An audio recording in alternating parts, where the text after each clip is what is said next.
Density is equals to mass by volume.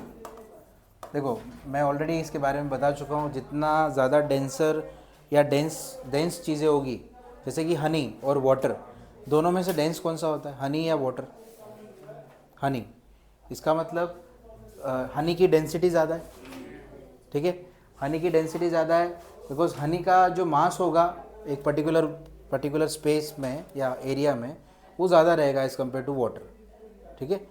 तो जैसे मान लो आप 500 ml हनी ले रहे हो और एक तरफ 500 ml वाटर ले रहे हो, दोनों का वॉल्यूम चेक करना, वो जो डिफरेंस आएगा उसमें, ठीक है। तो बेसिकली क्या होता है, जितना ज़्यादा मास उतना ज़्यादा डेंसिटी होगा, और जितना ज़्यादा डेंसिटी होगा उतना कम वॉल्यूम होगा। मैंने आपको बता दिया था कि गैसेस का जो वॉल्यूम होता है बहुत ज़्यादा रहता है, लेकिन उसकी डेंसिटी कम होती है, ठीक है। फिर एक वेपर डेंसिटी भी होता है, देखो इसमें वेपर डेंसिटी दिया है ना, हाँ, वेपर डेंसिटी। तो वेपर डेंसिटी का फॉर्मूला है, वो याद रखना, vapour density is equals to molar mass upon 2।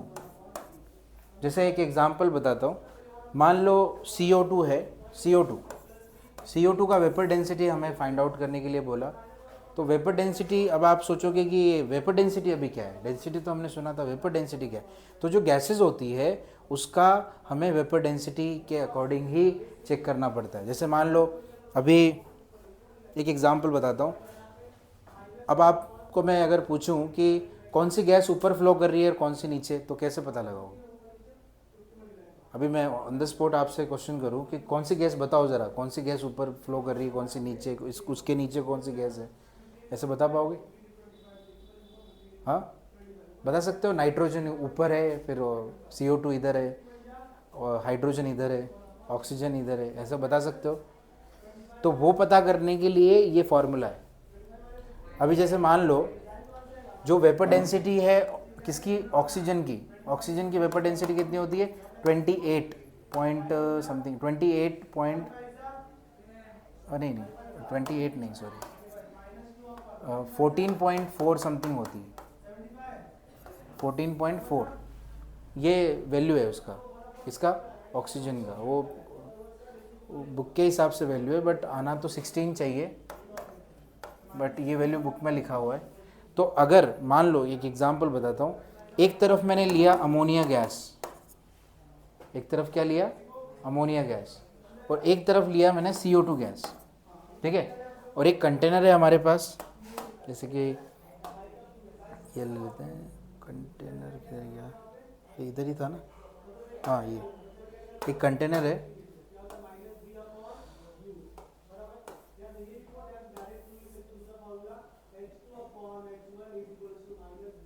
हाँ, इस कंटेनर के अंदर मान लो यहाँ O2 है, ऑक्सीजन, ठीक है। ऑक्सीजन तो होगी ना, कंटेनर खुला हुआ है, उसमें ऑक्सीजन तो एंटर करेगी, okay.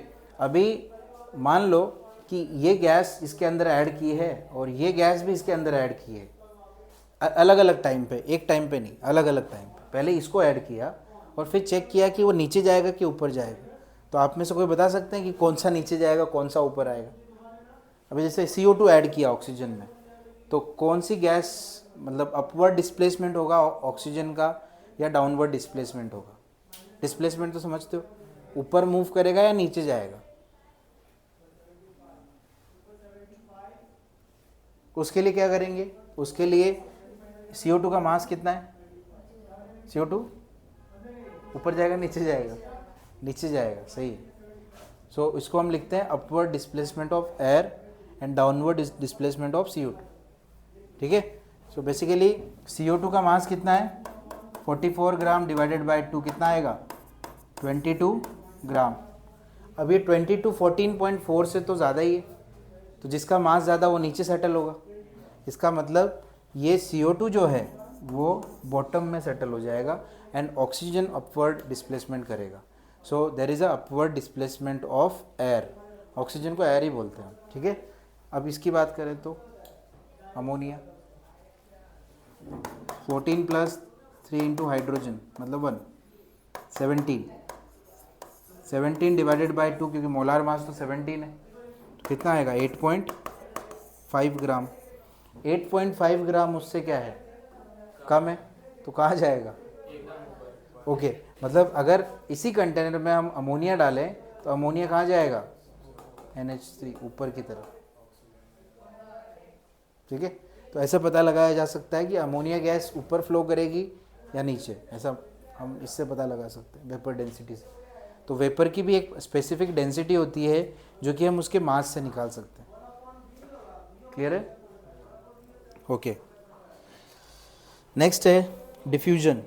In case of gases the rate of diffusion of the 2 और more gases is measured. The rate of diffusion क्या होता है? Volume of the gas diffused and time required for the diffusion.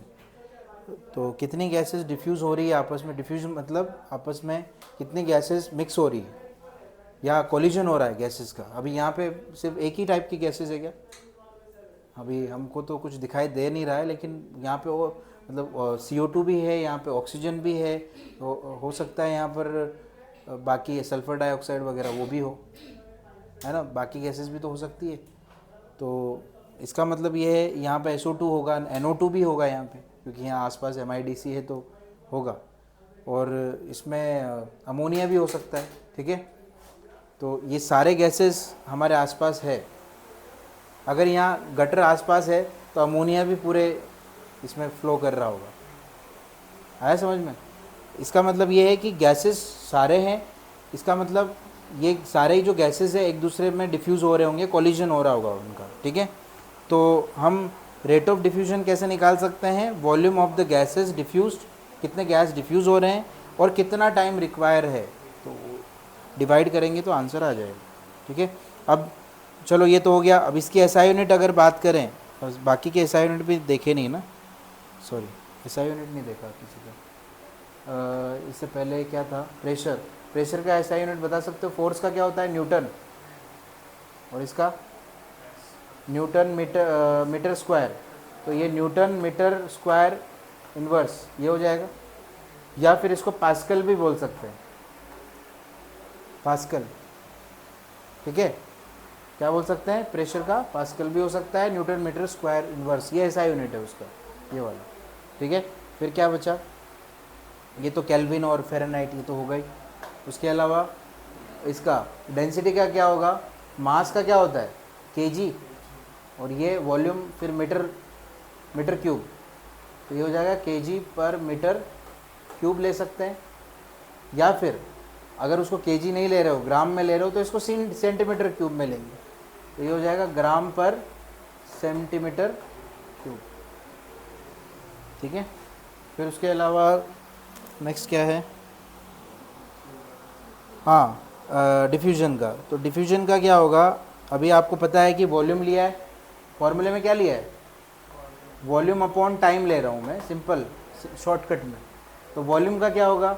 DM cube, मैंने बोला था ना DM cube हो सकता है वॉल्यूम, लीटर में हो सकता है, अपॉन टाइम क्या होता है? सेकेंड, तो DM क्यूब पर सेकेंड, देख लो वही है, DM क्यूब पर सेकेंड। या फिर अगर आपको DM क्यूब नहीं लिखना है तो इसको सेंटीमीटर, वॉल्यूम को सेंटीमीटर क्यूब भी लिख सकते हैं, या अगर वो भी नहीं लिखना है तो आप ऐसे लिख सकते हो ml अपॉन सेकेंड, सो ml सेकेंड इनवर्स, ये भी हो सकता है, ml भी हो सकता है, ml सेकेंड इनवर्स भी सही है। ठीक है, नेक्स्ट है गैस लॉ। अब गैस लॉ क्या होता है? देखो, आइडियल गैस इक्वेशन हमें शो करनी है, तो इसमें बेसिकली क्या करना पड़ेगा? अलग अलग टाइप के गैसेस लॉ है, Boyle's law, Charles law, Gay Lussac law and Avogadro's law, 4 laws है। उन 4 लॉज में से 3 लॉज हम यूज़ करेंगे आइडियल गैस इक्वेशन निकालने के लिए। ठीक है, अभी चार लोग क्या कहते हैं वो देखो। सबसे फर्स्ट जो है बॉयल्स लॉ है, इसमें आइडियल गैस इक्वेशन निकालने के लिए सिर्फ गैलुजैक लॉ को यूज़ नहीं करेंगे, बाकी Avogadro's law, Charles law, Boyle's law, इन तीनों को हम यूज़ करने वाले हैं। ठीक है, फर्स्ट है बॉयल्स लॉ। अब बॉयल्स मतलब नाम से ही पता चल रहा है, बॉयल्स का मतलब क्या, किससे रिलेटेड हो सकता है? बॉयल मतलब टेम्परेचर से रिलेटेड। इसका मतलब बॉयल्स लॉ में क्या होगा, बॉयल्स लॉ में टेम्परेचर जो है, टेम्परेचर कांस्टेंट रहने वाला है, टेम्परेचर कांस्टेंट। अब टेम्परेचर कांस्टेंट है and pressure is inversely proportional to the volume. Pressure क्या रहेगा, वॉल्यूम के इनवर्सली प्रोपोर्शनल होने वाला है, ठीक है। तो क्या हो जाएगा, pressure is equals to K1 1/V।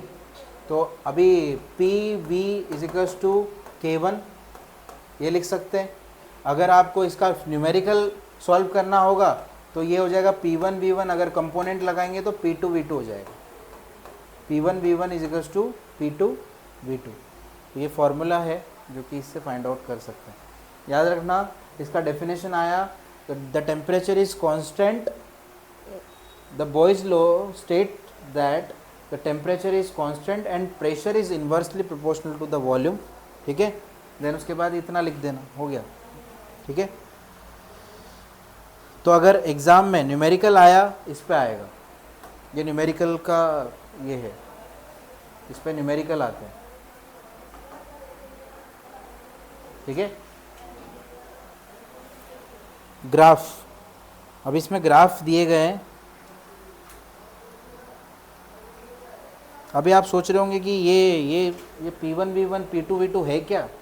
तो देखो, जैसे मान लो एक सिलेंडर है, सिलेंडर यहाँ से है,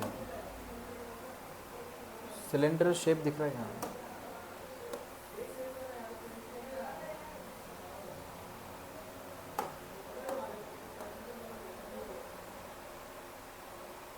जैसे मान लो एक सिलेंडर है हमारे पास एंड इसको हम यहाँ से प्रेशर लगा रहे हैं बाहर की तरफ से, P एक्सटर्नल, प्रेशर बाहर से लगा रहे हैं P एक्सटर्नल, या ऐसे बोल सकते हैं कि बाहर से प्रेशर लग रहा है और यहाँ एक वॉल्यूम है। जैसे इंजेक्शन देखा है आपने, इंजेक्शन को ऐसे ही तो करना पड़ता है, ऐसे दबाते हैं तो उसमें से एक जगह से दूसरी जगह जाता है वो। तो यहाँ पे ये V2 है और ये V1 है, मतलब ये डिफरेंस जो है इसको डेल्टा V लिखेंगे। ये डिफरेंस को, दोनों के बीच का डिफरेंस जो होगा वो क्या होगा, डेल्टा V। मतलब यहाँ पर जो फॉर्मूला आएगा वो क्या आ जाएगा, P V2 minus P V1, यही होगा ना, P V2 minus P V1। नहीं समझे, ये जो प्रेशर है, जैसे अभी मान लो इसको ऐसे लिख देते हैं, P delta V, P delta V होगा कि नहीं, ये दोनों मल्टीप्लाई हो जाएंगे। कैसे होंगे मैं बताता हूँ। अभी जैसे मान लो प्रेशर का फॉर्मूला क्या होता है, फोर्स अपॉन एरिया, ये तो क्लियर है, ओके। अभी आपको ये भी पता होगा कि अगर सपोज़ मैं इसको यहाँ पे लेके जाता हूँ तो देखो क्या हो जाएगा, फोर्स इज इक्वल्स टू क्या हो जाएगा, प्रेशर इनटू एरिया, ये लिख सकते हैं, प्रेशर इनटू एरिया लिख सकते हैं, ओके। अभी ये जो प्रेशर है, प्रेशर को हम क्या लिख सकते हैं, प्रेशर को, एक मिनट, एरिया को लेंथ भी क्रिएट करना है ना, उसको लेंथ इनटू ब्रेथ, एक मिनट, इसको एरिया को हम क्या लिख सकते हैं, लेंथ इनटू ब्रेथ लिख सकते हैं एरिया को, ओके, इनटू इसका फॉर्मूला क्या हो जाएगा, फोर्स, एक मिनट, हाँ सॉरी एक छोटा सा इसमें ये है। आप ऐसा करो, डायरेक्टली इतना याद रखो क्योंकि वो वर्क डन का था तो थोड़ा सा वो हो जाएगा आपको कन्फ्यूजन। इससे अच्छा आप ऐसा करो, इसको लिख लो डायरेक्टली, तो ये हो जाएगा PV2 माइनस PV1, ठीक है। अगर हम प्रेशर टर्म लेते हैं जैसे कि P2 एंड यहाँ पे ले लेते हैं P1, तो इजिकल्स टू इसको कांस्टेंट ले लेते हैं, तो ये हो जाएगा P2 V2, या इसको ज़ीरो ले लेते हैं तो ये हो जाएगा P1 V1, ऐसा भी ले सकते हैं। डायग्रामेटिक अगर रिप्रेजेंटेशन आपको लिखना है तो आप इस तरीके से कर सकते हो, अदरवाइज़ आप डायरेक्टली ये याद रखो, ये वाला कंडीशन, अगर आपको ये जम रहा है तो ये लिखो, लेकिन इसके हिसाब से ये आंसर ऐसे आता है। ये पिस्टन दिख रहा है आपको, पिस्टन, ये देखो प्रेशर बाहर से लग रहा है इसमें, यहाँ बाहर से, ठीक है। लेकिन अब ये प्रेशर जब यहाँ से लगेगा तो यहाँ पे प्रेशर भी तो चेंज होगा ना, P2, यहाँ पे P2 होगा और यहाँ पे क्या होगा, P1 होगा कि नहीं। जब प्रेशर लगाओगे तो यहाँ प्रेशर अलग होगा, यहाँ प्रेशर अलग होगा, तो यहाँ P2 के लिए V2 एंड P1 के लिए V1, इसीलिए ये इक्वेशन आ जाता है हमारा, ठीक है। तो मैंने तो डायरेक्ट फॉर्म में बताया, बट अगर पिस्टन से निकालना है तो ऐसे होगा, इस तरीके से, ओके। जो हाइड्रोलिक मशीन्स है वो भी इसी तरीके से काम करती है। हाइड्रोलिक सुना है आपने, जो कार पार्किंग में यूज़ होती है बेसिकली, तो वहाँ यही वर्किंग चलता है वहाँ। ओके, नेक्स्ट है ग्राफ। इसके ग्राफ देखो,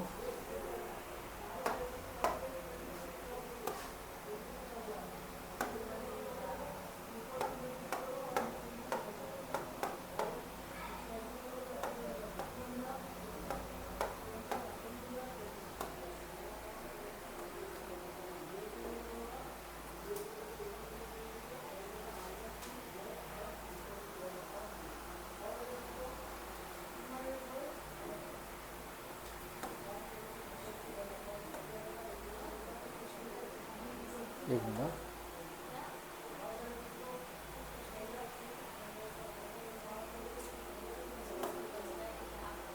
ये ग्राफ दो हो सकते हैं बॉयल्स लॉ के। कौन से? एक डिक्रीजिंग में। अब आप सोच रहे होंगे कि ये ऐसा क्यों है। यहाँ पे ध्यान से देखो, यहाँ प्रेशर वर्सेस क्या है, वॉल्यूम। प्रेशर वर्सेस, तो प्रेशर इन्वर्सली प्रोपोर्शनल है वॉल्यूम के। अभी तो मैंने बताया ना कि pressure is inversely proportional to volume. जितना ज़्यादा प्रेशर बढ़ेगा उतना वॉल्यूम, ये देखो ना, ये कम हो रहा है, डिक्रीज हो रहा है यहाँ पे। लेकिन यहाँ पर वॉल्यूम वर्सेस क्या है, 1/P, वॉल्यूम वर्सेस 1/P। तो अब वो तो ऑलरेडी प्रोपोर्शनल हो गया ना, डायरेक्टली 1/P, डायरेक्टली 1/P लिखा है यहाँ पे। तो इसका मतलब 1/P क्या होगा, वो तो बढ़ेगा। नहीं समझे, ऑलरेडी प्रोपोर्शनल लिखा है यहाँ पे, तो वो तो स्ट्रेट जाएगा। तो ये दो ग्राफ ऐसे बनाए गए हैं इसके अंदर। और बाकी के जो है यहाँ पर स्लोप है। के मतलब क्या, जैसे कि मैंने आपको बताया था कि प्रेशर इज इक्वल्स टू के 1/V। तो ये के जो है, के को कांस्टेंट लिया है, ठीक है, स्लोप बोल सकते हैं उसको। अब एक इम्पोर्टेंट चीज़ बताता हूँ, जैसे कि ये है y, ये है mx और ये हो गया c। क्या इसमें c 0 है? आपको ग्राफ बनाना आता है ना, मैथ्स में वगैरह सीखा होगा, फिजिक्स में भी इस तरीके y is equal to mx plus c। I think linear equation नहीं, ग्राफिकल इक्वेशन में ये आता है। किया है कभी आपने? नहीं किया हुआ। ओके, ये y एक्सिस पे रहता है, ये कहाँ पे रहता है, लेकिन y एक्सिस पे देना चाहिए था इन्होंने। ये ऐसे आपके बुक में क्या दिया है फिर, 1/V दिया है ना। अरे हाँ, वही मैं बोल रहा हूँ कि 1/V है। देखो आपकी बुक में देखो, है ना। ओके, अभी देखो y एक्सिस क्या होता है, इसमें बता तो सकते हो ना, y कौन सा है, x कौन सा है। ये y एक्सिस है, बराबर, ये y एक्सिस है, तो ये p होगा, ये देखो। और इसके बाद ये जो है, ये m क्या होता है, m इज़ द स्लोप। अगर आपको नहीं पता है तो मैं बता देता हूँ, जो m होता है उसको हम क्या बोलते हैं, स्लोप।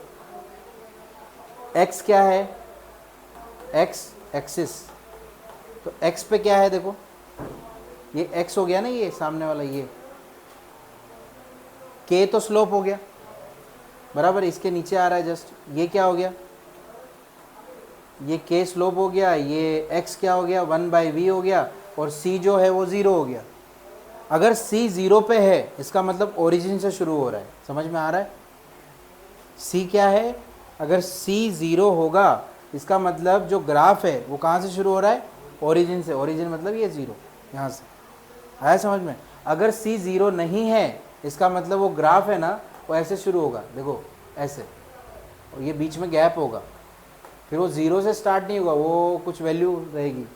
0 मतलब ये, और अगर यहाँ पे कुछ भी वैल्यू नहीं है इसका मतलब ज़ीरो है, और ज़ीरो है तो फिर ग्राफ कैसे स्टार्ट होगा, यहाँ से स्टार्ट होगा एकदम कॉर्नर इधर से। आया समझ में? तो ये डिफरेंस है। क्लियर? तो यहाँ पर के को स्लोप लिया गया, अगर आपको नोट डाउन करना है तो प्लीज़ वहाँ पे लिख लो, उसके नीचे ग्राफ के नीचे लिख लो ये कंडीशन।